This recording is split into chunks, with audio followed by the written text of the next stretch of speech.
Hoy vamos a hablar de la civilización creto-micénica.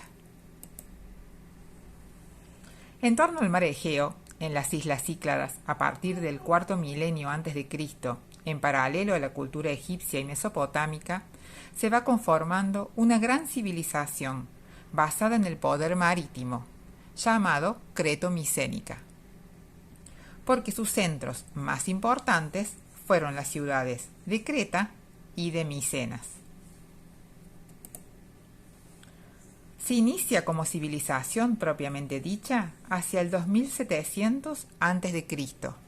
y desaparece a mediados del siglo XIII a.C., cuando es invadida por los dorios del norte. Luego, en el 1000 a.C., nacerá la cultura griega. Esta cultura desarrollada en Creta se llama también minoica, por su descubridor, el arqueólogo Arthur Evans, Sir Arthur Evans, que evocó al rey Minos. Aquí lo que vemos es el palacio del rey Minos y la leyenda de Minos, que cuenta de que era hijo de Zeus y de Europa y hermano de Sapedón y Ramadantis. Fue rey de Creta, residía en la ciudad de Nosos y fue el fundador de la civilización minoica. Todo esto según la mitología griega. Minos reinó sobre Creta y las islas del mar Egeo 3 generaciones antes de la guerra de Troya. Vivía en Nosos por periodos de 9 años, y al término de los cuales se retiraba a una cueva sagrada donde recibía instrucciones de Zeus sobre el gobierno que daría la isla. Fue el autor de la Constitución cretense y el fundador de su supremacía naval. En la etapa ateniense, Minos es un cruel tirano, el demandante del tributo de jóvenes atenienses que alimentaban al Minotauro. Parece posible que este tributo de niños fuera en realidad celebrado para formar parte de los espectáculos taurinos minoicos. Hay una versión que asumía que hubo 2 reyes con el nombre de Minos, uno bueno, que es de la primera etapa, y el segundo, que es el nieto, que es de la versión mala, de la versión de que sacrificaba a los chicos, de la versión de que hizo el laberinto para cazar a las personas. Bueno, pero todo esto son simplemente mitos.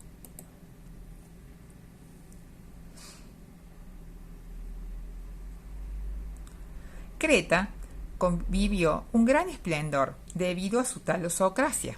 Talosocracia significa dominio del mar. Su posición le permitió ser el centro en sus rutas comerciales del Mediterráneo oriental, siendo también un puente entre el mar Egeo, Asia Menor, Siria y Egipto. Luego, toda su cultura será heredada por el mundo griego. Con respecto a la cultura, vamos a ver el tema de la escritura. En Creta existieron 3 tipos de escritura: la pictográfica, o más antigua, la lineal A y la lineal B. Lo que estamos viendo en el primer renglón, donde dice pictográfica, es un ejemplo de escritura primitiva. Esta escritura utilizaba signos pictográficos representando objetos como cabezas, manos, estrellas, etc. La segunda clase, o sistema lineal A, también usa signos pictográficos, pero reducidos a más simples, a trazos más sencillos, cuya finalidad es desconocida. Se escribe de izquierda a derecha y la encontramos en soportes como piedra y bronce. Aquí vemos el disco de Paistos o Festos, que se lee en espiral y está hecho en terracota.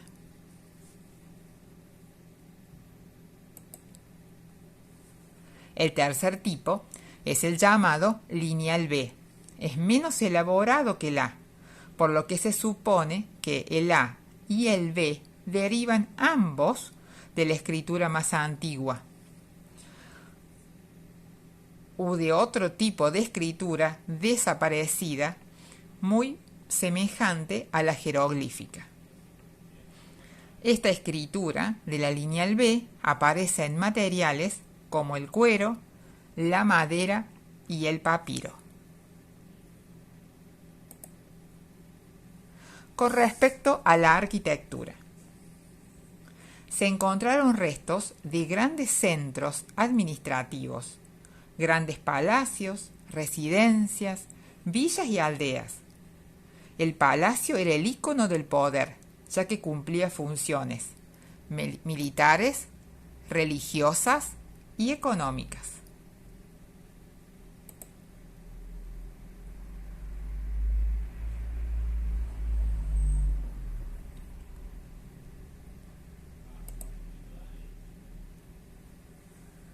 Con respecto a la cultura minoica, cuando hablamos de la cultura, la vamos a dividir en dos períodos. El primer período es el llamado protopalacial o de los primeros palacios. Se caracteriza por la aparición de los primeros palacios y su arquitectura elemental. Hacia el año 1700 a.C. se produjo una brusca interrupción de la actividad en la isla, que se recuperó recién hacia el 1550 a.C. No tenemos ningún conocimiento de qué fue lo que pasó durante este largo periodo sin actividad arquitectónica. Este segundo periodo se llama palacial o de los segundos palacios. Este periodo representó la madurez de la cultura. Aquí vemos una primera imagen de una recreación de lo que habría sido el Palacio de Knossos. Y la segunda imagen podemos observar los vestigios arqueológicos de dicho palacio. Acá vemos una representación del Palacio de Knossos.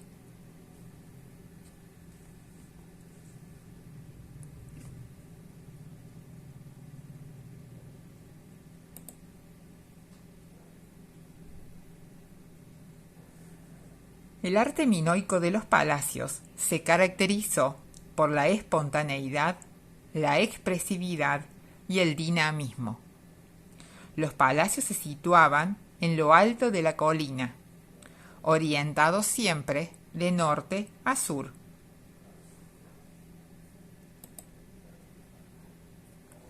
Siempre cuentan con un gran patio central rodeado de las clásicas columnas cretenses.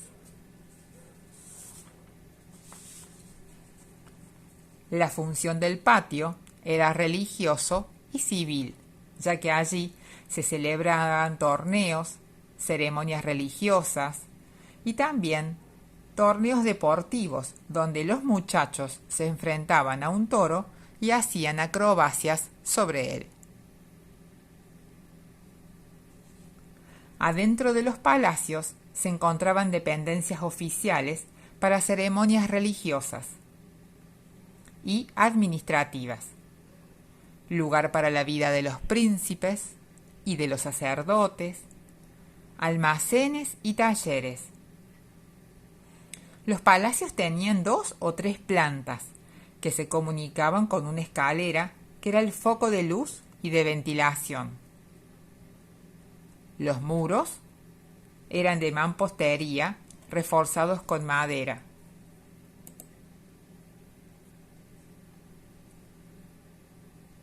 Y las paredes estaban cubiertas de pinturas al fresco, con diversos adornos que representaban bandas, ondas, espirales, motivos naturales como estos delfines y peces, o simplemente en algunas ocasiones manchas.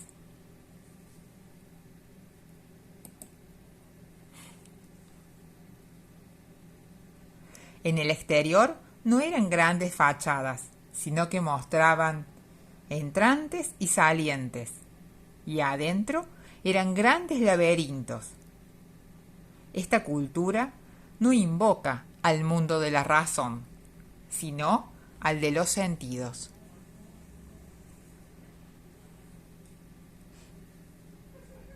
Quedan, hoy en día, vestigios de muy pocos palacios cretenses, ya que fueron destruidos. No se sabe bien cómo, si por ataques externos o por los grandes terremotos naturales que hubo en la zona. Algunos de los palacios importantes fueron el de Knossos, que vimos anteriormente, el Palacio de Festos, el Palacio de Agia Triada y los restos del Palacio de Malia.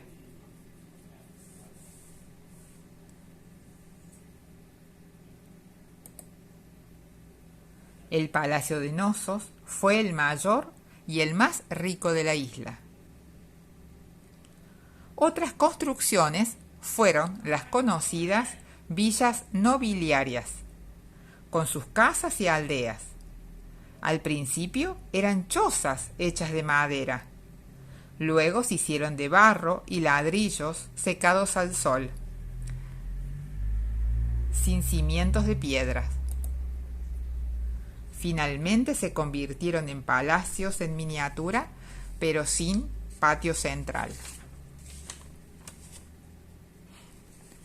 Las ceremonias de culto eran realizadas en cuevas o al aire libre, pero sobre todo dentro del palacio. Con respecto a la arquitectura funeraria, podemos conocer tumbas excavadas en las rocas, llamadas tolos, o cámaras funerarias. También tumbas o edificios de forma rectangular, como una vivienda. Hay criptas o complejos de habitaciones donde se deposita el ajuar junto al enterramiento.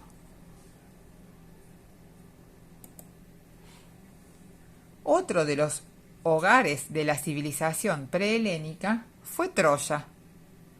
Los poemas homéricos nos hablan de Troya, pero muchos la consideran solamente una leyenda para reivindicar el poder de Grecia.